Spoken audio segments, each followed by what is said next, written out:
પ્રકરણ 6ની અંદર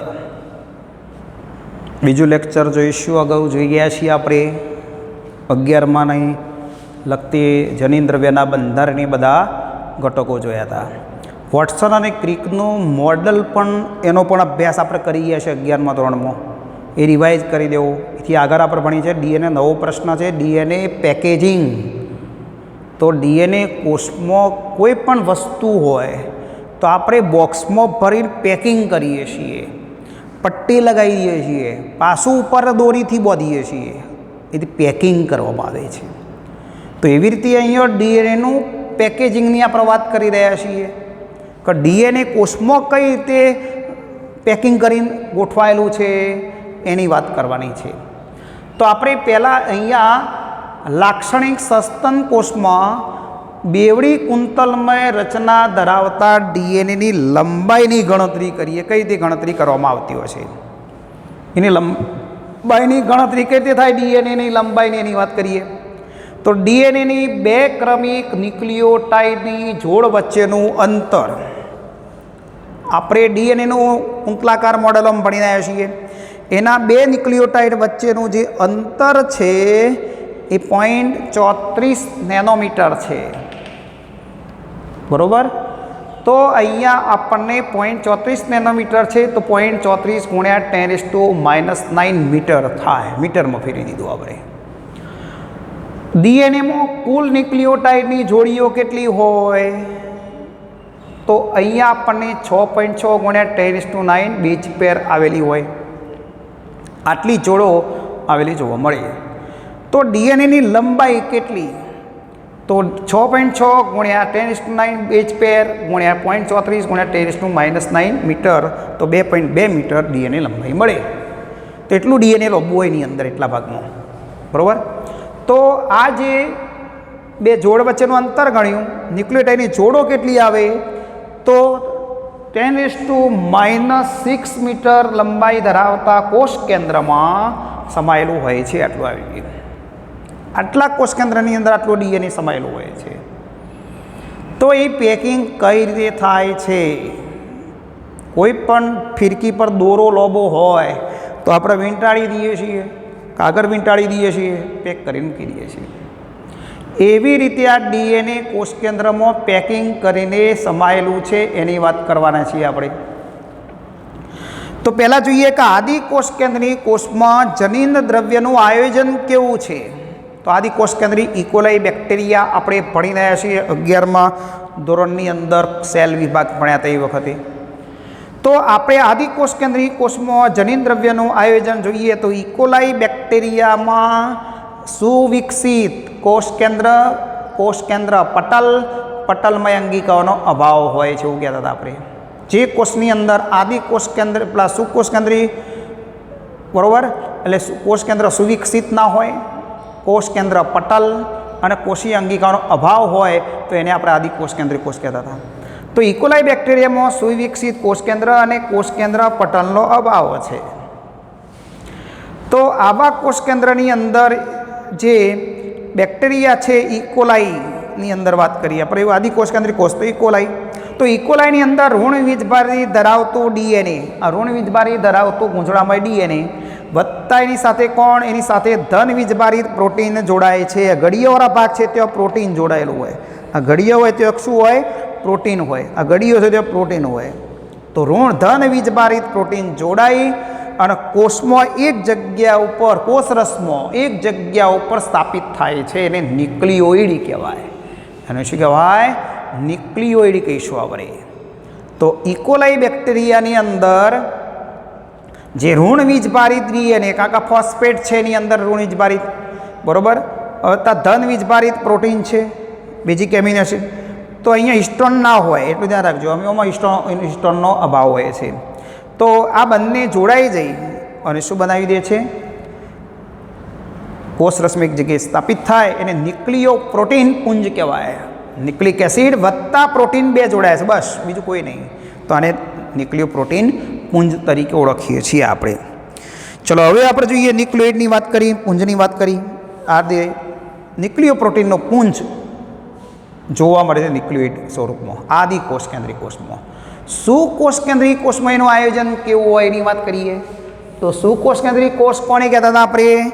જે કોષની અંદર સુવિકસિત કોષ કેન્દ્ર એટલે કે કોષ કેન્દ્ર પટલ અને કોષીય અંગિકાઓ આવેલી હોય તો એની અંદર જનીનદ્રવ્ય કોષ કેન્દ્રમાં કઈ રીતે આયોજન થયેલું છે કોષમાં, એની ગોઠવણી કઈ રીતે થઈ એની વાત કરીએ તો જનીનદ્રવ્ય ડીએનએ, જનીનદ્રવ્ય સુકોષકેન્દ્રી કોષમાં જનીનદ્રવ્ય ડીએનએનું આયોજન ખૂબ જટિલ છે.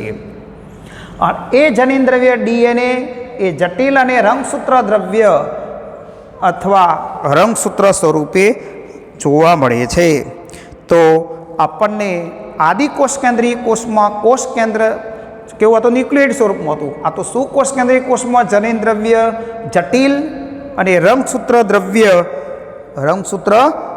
દ્રવ્ય કે રંગસૂત્ર સ્વરૂપમાં જોવા મળે છે. હિસ્ટોન પ્રોટીન આવેલું હોય એની અંદર, આમાં હિસ્ટોનનો અભાવ હતો, આમાં હિસ્ટોન પ્રોટીન હોય. તો હિસ્ટોન પ્રોટીનની પહેલી વાત કરીએ આપણે. ડીએનએ તો ભણીને આવ્યા છીએ આપણે, બરાબર. હિસ્ટોન પ્રોટીન શું છે એની વાત કરીએ તો હિસ્ટોન પ્રોટીન ધન વીજભારિત પ્રોટીન સમૂહ છે. પ્રોટીન કેવા હોય? ધન વીજભારિત છે. અને ડીએનએ કેવું હોય? ઋણ વીજભારિત હોય ફોસ્ફેટના સમૂહને કારણે.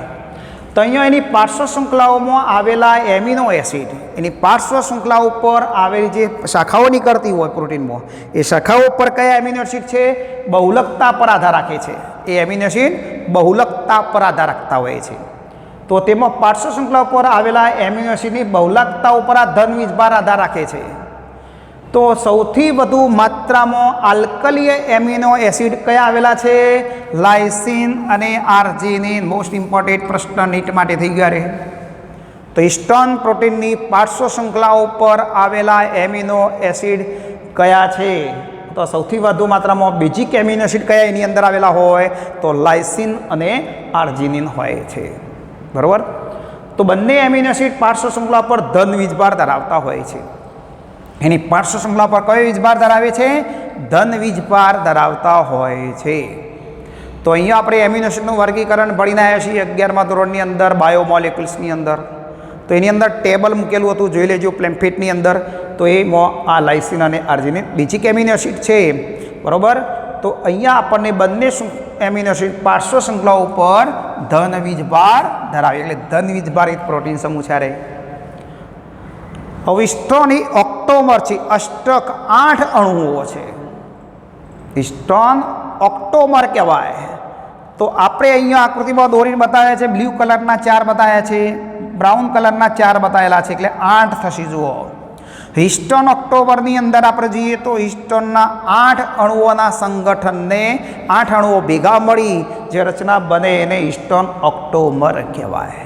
હિસ્ટોન ઓક્ટોમર કહેવાય. નાની નાની 4 દડીઓ મૂકી દે નીચે, ઉપર બી 4 મૂકી દો, બરાબર. તો આ શું થયું? હિસ્ટોન ઓક્ટોમર કહેવાય.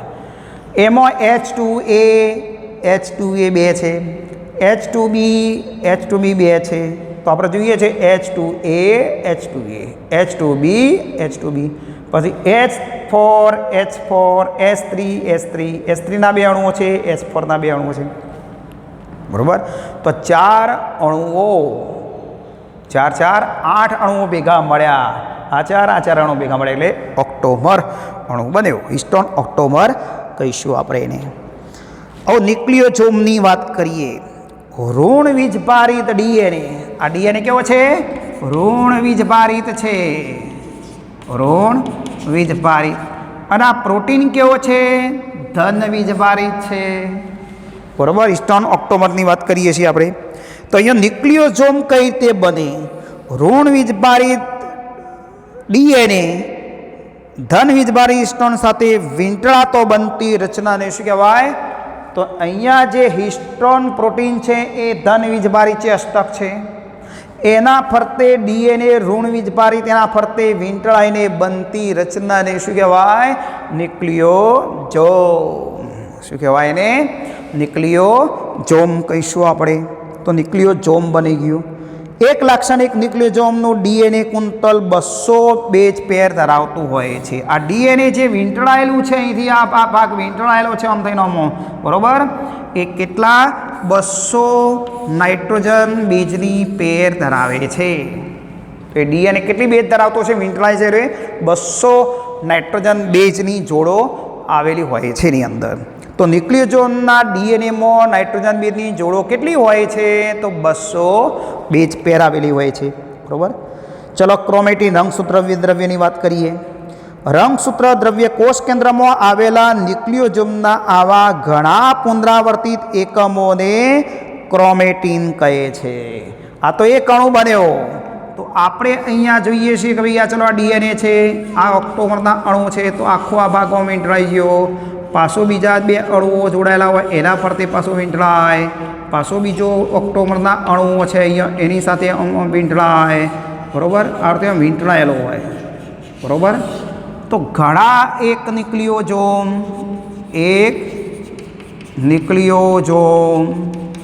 આ બીજો, આ ત્રીજો, આ ચોથો, ઘણા બધા હોય, બરાબર. તો અહીંયા ક્રોમેટિન દ્રવ્યની વાત કરવી છે. રંગસૂત્ર દ્રવ્ય કોષ કેન્દ્રમાં ન્યુક્લિયોસોમના ઘણા બધા પુનરાવર્તિત એકમોને ક્રોમેટિન કહેવાય. તે તંતુ જેવી અભિરંજિત રચના સ્વરૂપે જોવા મળે છે. અભિરંજિત થયેલી આ રચના સ્વરૂપે આપણને જોવા મળશે. તો એક ન્યુક્લિયોસોમ છે આવો, પછી બીજો આવ્યો, પાછો જો ડીએનએ વચ્ચે ગેપ પડેવાળી, પાછો જોડાયો. એક માળાના મણકા જેવું દેખાય છે. જોજો તમે, માળામાં મણકો હોય, એમાં દોરો પસાર થતો હોય, પાછો મણકો આવે, પાછો દોરો જાય. તો આ શું છે? કંઠીમાં પણ જોવા મળે છે, આપણને જોઈએ છીએ, બરાબર. તો એ તંતુ જેવી અભિરંજિત રચના, એક આખો તંતુ જેવો ભાગ આમ બની જશે, જોઈએ છીએ. ઇલેક્ટ્રોન માઇક્રોસ્કોપમાં ક્રોમેટિનમાં આવેલા ન્યુક્લિયોસોમ દોરીમાં પરોવેલા મણકા જેવા દેખાય છે. તો બોલો, દોરીમાં પરોવેલા જે મણકા હોય છે આપણા, એવી એક રચના દેખાય છે. જુઓ, બરાબર. એક મણકો એક દોરીમાં પસાર કરી દીધો, જુઓ. પણ ઓમ વીંટાળીને દોરામાં પસાર કરો, ઓમ વીંટાળીને ગોળ ફરતો ઓમ પસાર કરો મણકામાંથી. તો બોલો, એવી ન્યુક્લિયોસોમ જેવી રચના થઈ જાય. એક મણકો એના ફરતે દોરીનો છિદ્રમાં પસાર કરીને ફરીથી ઓમ પસાર કરીને બહાર કાઢો 2 વખત. એવી રીતે આપણે જોવા તો કંઠીઓ જોઈએ છીએ આપણે જુદી એની અંદર પણ જોવા મળશે. રંગસૂત્ર ક્રોમેટિનમાં આવેલા ન્યુક્લિયોસોમના અણુ વધુ સંગઠિત થઈ ક્રોમેટિન તંતુ બનાવે. એ કંઠીનો ભાગ પાછો તમે ઓમ દોરી પર ઓમ વીંટાળો, આખો ભાગ, બરાબર. એ કંઠી તૈયાર થઈ, હવે એને તમે ઓમ વીંટાળી દો તો આખી સંગઠિત જે રચના બની એને કહેવાય ક્રોમેટિન તંતુ. એને શું કહેવાય? તો ક્રોમેટિન તંતુ તરીકે આપણે એને ઓળખીશું. તો કેવી રચના બનેલી દેખાશે આપણને? જોઈએ, આપણે એક અહીંયા બનાવીએ. જુઓ,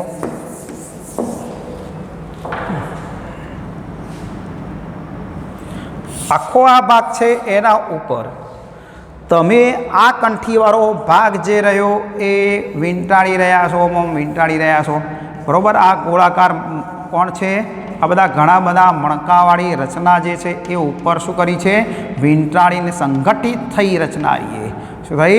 આવી સંગઠિત થતી રચના જે છે એને ક્રોમેટિન તંતુ કહેવાય. અને આ મણકા જેવી દ્રવ્ય રચના બની છે, મણકા જેવી દેખાણ્યા, એને ક્રોમેટિન કહેવાય. શું કહેવાય? ક્રોમેટિન કહેવાય. એ તંતુ એકબીજા સાથે આમ સંગઠિત અને એક તંતુ જેવી રચના બની જાય એને ક્રોમેટિન તંતુ કહીશું, બરાબર. તો કોષ વિભાજનની ભાજના અવસ્થા દરમિયાન ક્રોમેટિન વધુ ગૂંચળામય અને સંગઠિત થઈ રંગસૂત્રની રચના કરે છે. વધુ અને વધુ ગૂંચળામય બની સંગઠિત રંગસૂત્ર બનાવશે. તો આર્ય પાછી રચનાઓ વધારે સંગઠિત થઈને શું બનાવે છે? રંગસૂત્ર બનાવશે. અહીંયા આરતી જુઓ, તો આ રચનાઓ સીધી અહીંયા ગોઠવાઈ જાય આખી, બરાબર. સંગઠિત થઈ રચના બની જાય આખી અંદર, બરાબર. તો રંગસૂત્રની રચના કરી. તો આ બધે ક્રોમેટિન તંતુ વધુ સંગઠિત થઈ સંકુચિત રચના જેવી બની અને રંગસૂત્રની રચના કરે છે. તો કોષ વિભાજનની કઈ અવસ્થા દરમિયાન ક્રોમેટિન વધુ ગૂંચળામય, હજુ પાછું એનું ગૂંચળું બની જાય, વધારે વધારે ગૂંચળા બની જાય અને સંગઠિત થઈ કોની રચના કરી? રંગસૂત્રની રચના કરે છે. તો કઈ અવસ્થા દરમિયાન? ભાજના અવસ્થામાં. તો આપણે રંગસૂત્રોનો અભ્યાસ કઈ અવસ્થામાં કરીએ છીએ? ભાજના અવસ્થામાં કરી શકાય. કેમ? કારણ કે આ અવસ્થા દરમિયાન ક્રોમેટિન વધુ કેવું થાય છે? ગૂંચળામય બને છે. વધારે ગૂંચળો બનશે અહીંયા અને સંગઠિત થઈ ભેગા થઈ અને કોની રચના કરે છે? રંગસૂત્રની રચના કરે છે. બરોબર. NHCની વાત કરીએ, નોન હિસ્ટોન પ્રોટીનની એક વાત કરી દઈએ. બરોબર.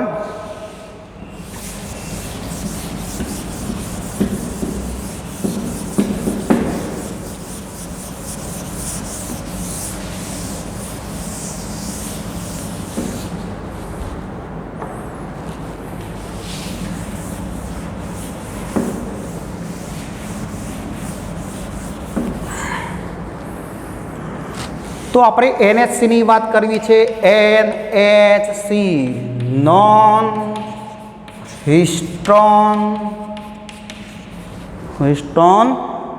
ક્રોમોઝોમલ, non histone chromosomal NHC protein છે. NHC પ્રોટીનની વાત, નોન હિસ્ટોન ક્રોમોઝોમલ પ્રોટીનની વાત કરીએ. ઉચ્ચ સ્તરે ક્રોમેટિનના પેકેજિંગ માટે આપણે પેકેજિંગ તો થઈ ગયું DNA જુઓ. બરાબર. 8 હિસ્ટોન ઓક્ટોમર સાથે DNA વીંટળાતું ગયું. એ પાછું આખું ન્યુક્લિયોઝોમના અણુ હતો એ બધા સંગઠિત થઈ ક્રોમેટિન બનાવ્યું.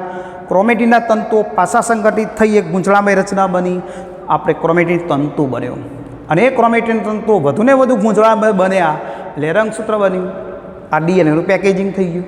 પણ વધારા નાખે છે પ્રોટીન જૂથને. આપણે જઈએ ઉચ્ચ સ્તરે ક્રોમેટિનના પેકિંગ માટે વધારાના જે પ્રોટીન જૂથની જરૂર પડે છે એને આપણે શું કહીશું? તો ક્રોમેટિનના પેકેજિંગ માટે વધારાના પ્રોટીનની જરૂર પડે છે. એને આપણે શું કહીએ છીએ? NHC પ્રોટીન કહેવાય એને. દાખલા તરીકે કોઈ બોક્સમાં આપણે વસ્તુ ગોઠવી દીધી, બધી પેકિંગ કરી, નાના બોક્સમાં ભરીને ભોય મૂકી દીધી, અંદર મૂકી દીધી બોક્સમાં. હવે એ બોક્સમાં આપણે સેલોટેપી ચોંટાડી દીધી, પછી ઉપર દોરી ફીટ બાંધવામાં આવે છે. આ વધારાના પેકિંગની જરૂરિયાત થઈ.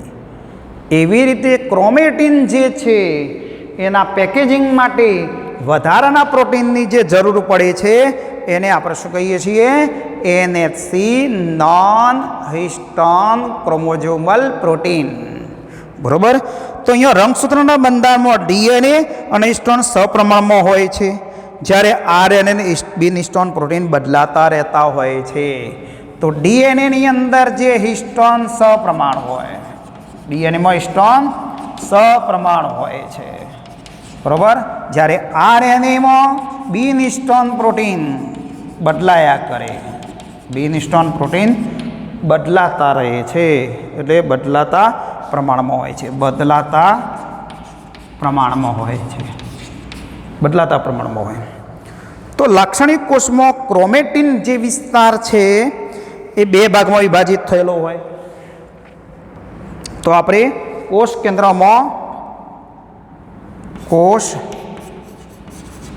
કેન્દ્રમાં ક્રોમેટિન વિસ્તારની વાત કરીએ. ક્રોમેટિન વિસ્તાર કયો છે એની વાત કરીશું. 2 છે. યુક્રોમેટિન અને બીજો છે હિટરોક્રોમેટિન.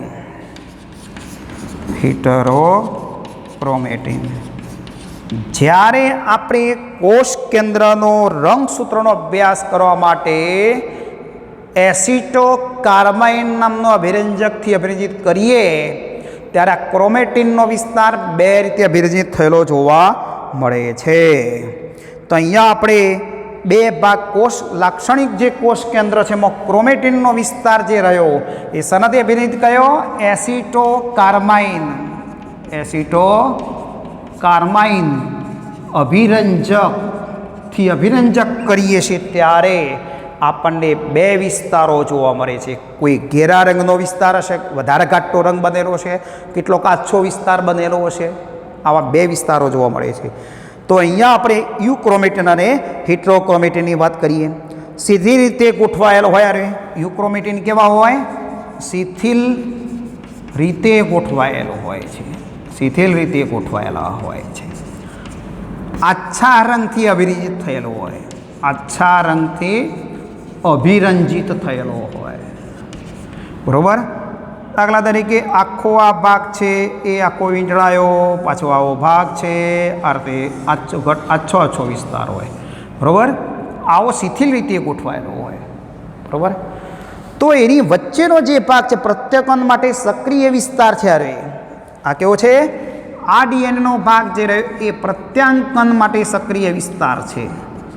પ્રત્યાંકન માટે સક્રિય વિસ્તાર ધરાવે છે.